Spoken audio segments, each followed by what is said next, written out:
What's going on, guys? It's Jacob. This video is extremely spontaneous. Today I just wanted to hop on here and talk about how to get to the next level, but honestly for base level people who haven't taken that next step into their profession. What I'm going for is the individuals who haven't even left their neighborhood, haven't left the block that they've been walking for a long time, because I was just like you. I just really want to get real with the things, the reasons why people stay where they're stuck at and can't take the next level. I'm going to break it down for you in a way where you can actually kind of see it from the third person and make this transitioning step. Take yourself out of one location that's not really benefiting you and put yourself around the people that you know that you're supposed to be near. So let's just dive right into it, okay? The reason that I believe that most people are so stuck in their own insecurities, lack of effort, lack of work, lack of ambition, lack of opportunity is because locations come with three things: types of people, the habits of those types of people, and the occurrences that happen as a result of the habits of the type of people who live in the location, okay? People often wonder why success doesn't come to them. It's because success doesn't occur in some places. Seriously, I know that's a terrible thing to think about, but a tragedy that you can just view in real time. A good example is Kensington Avenue in Philadelphia.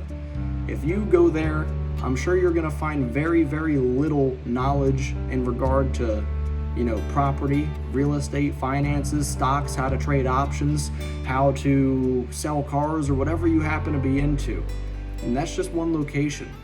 People have, even at home, the majority of people, unfortunately, today in America are affected by substance abuse. They're affected by domestic violence and mental disorders and things like that don't even always have to do with them. And now this is kind of more pointed and curated towards younger people who don't even know that where they're at isn't where their brain belongs. That's the yearning, that feeling of wondering why, of waiting for something good to come. In my opinion, that's a good soul waiting to get out of a negative situation.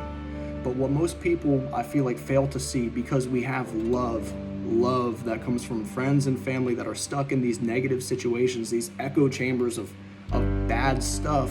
You can see in specific locations, just to give you an example, a real estate brokerage. If you go in, you're going to find everybody knows how to talk to each other about success, about being able to get something done, coming together for a transaction.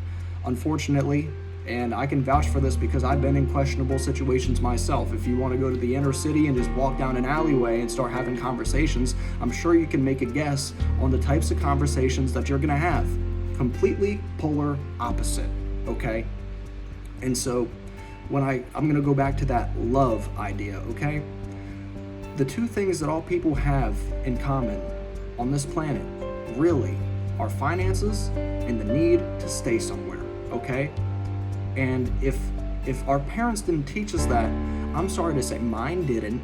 I just want to let you know that that's a fault, a massive fault. And so the friends and family that we keep around us, when they're going to be involved with whatever they're going to be involved with. Their habits are their habits, and if they're not trying to elevate you and educate you, that love it's not growing. It's there, but it's not growing. You're responsible for where you put yourself and the things that you can absorb from those areas. It's only going to happen if you make it happen. There's certain locations that to achieve what you want to achieve, there's certain places, certain people that you cannot go to or you cannot be around. It's now you kind of have to get into social engineering, because if you're somebody like me who came from the inner city, was a victim of some whatever. I wasn't a victim, actually. I'm very fortunate with the things that have led me to take the path that I am now taking. But what I'm trying to say is, you may not have been put into a situation where you even had any of the dreams that you're thinking of available, even the people that have to do with them, like me in particular. I've recently, just within the last few years, I've made it a determined, known thing in my own brain that I'm going to be a successful person in real estate. So my journey, I went from doing whatever I was doing that I shouldn't have been doing. I was working as a cook somewhere, and I quickly realized, okay, if I'm going to learn this stuff, I need to put myself around people who know how to do it.